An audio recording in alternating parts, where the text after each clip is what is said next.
नमस्कार, मैं हूं विजय शर्मा।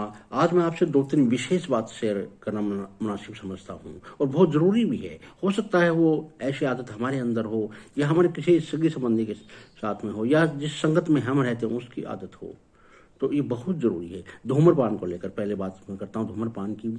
हालांकि पिछले कई वर्षों से ट्रेन में, बस में सरकार ने पाबंदी लगा रखी है, धूम्रपान करना वर्जित है। बस में तो हो जाता है, लेकिन ट्रेन में अभी सुनने में आता है अभी भी पूर्ण रूप से बंद नहीं हुआ है। जो सामान्य श्रेणी के जो लोग होते हैं वो शौचालय में जाकर धूम्रपान कर लेते हैं। वो ये नहीं सोचते उसके बाद आने वाले दूसरे यात्री पर क्या बीतती हो, कैसा महसूस करता, क्या कितनी गालियां देता हो, आपको कैसा उसमें महसूस होता है। तो आप सबसे अपील है कि अगर यदि आप ऐसा करते हैं, आपके अंदर ऐसी लत है, तो आप उसे जरूर छोड़िए। दूसरी बात, घर में आप किसी के जाते हैं या अपने घर में भी आप बीड़ी सिगरेट सुलगाते हैं, पानी पीते ही, चाय पीते ही, खाना खाते ही, बार बार 10 मिनट में जिसके घर में जाते हैं, मान लो हो सकता है वो धूम्रपान नहीं करता हो, आप उसके सामने जाके बैठते ही सिगरेट सुलगा लेते हैं, बीड़ी सुलगा लेते हैं।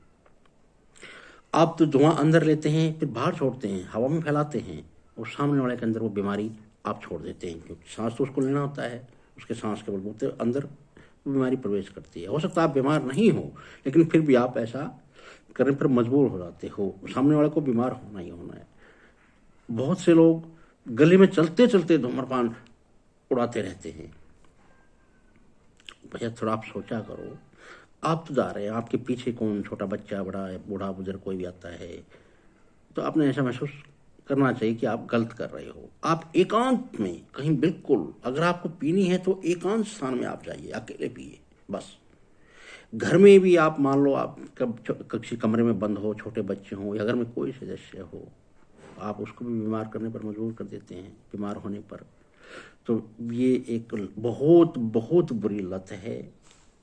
आप किसी के सामने पीते हो, किसी के साथ पीते हो, किसी के पास पीते हो, बिल्कुल अगर पीनी है तो एकांत में पिए। दूसरी बात, हम किसी के घर में जाते हैं, एक बैठने का तरीका होता है। मेरा ऐसा मानना है कि दूसरे के घर में हम कम से कम रहें, कम बैठें। अगर आप सोफे पर, कुर्सी पर आप बैठे हैं, तो जब तक आप बैठें दोनों पैर जमीन पर रखे ही बैठे रहें। बहुत से टांग पर टांग रख लेते हैं, सामने वाले की तरफ जूता, जूती की नोक उसके पास में हो जाती है। तो इसी बैठने का तरीका आप अच्छा करें, जमीन पर पैर रख के बैठे रहें जब तक आप दूसरे के घर में रहें। फिर बहुत से लोग दूसरे के घर में अगर मान लो खाना खा जाता है, हम कहीं गए हुए हैं मेहमान के रूप में, तो जितना भी खाना होता है बहुत सारा, यानी पेट भर के खाना खाते हैं। मेरा ऐसा मानना है कि दूसरे के घर में कभी भी पेट भर कर खाना नहीं खाना चाहिए। आप कम से कम हो उसके इतना भोजन करें।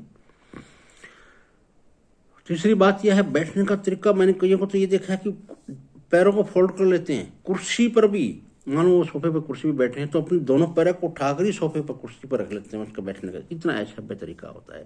तो थोड़ा सा ये सामान्य ज्ञान की बात है, इनकी तरफ थोड़ा ध्यान दीजिए आप।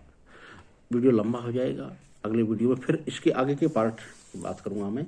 मेरे चैनल को सब्सक्राइब करें, पहली बार वीडियो पहुंचता है तो शेयर करें। बिल्कुल इसे आप अपनाइए। बीड़ी सिगरेट धूम्रपान के बारे में बिल्कुल सोचिए। किसी घर में जाते हैं तो कैसे उठना, बैठना, खाना पीना, उसके बारे में जरूर सोचिए। सामान्य ज्ञान की बात है। इसी के साथ जय हिंद, जय भारत, धन्यवाद।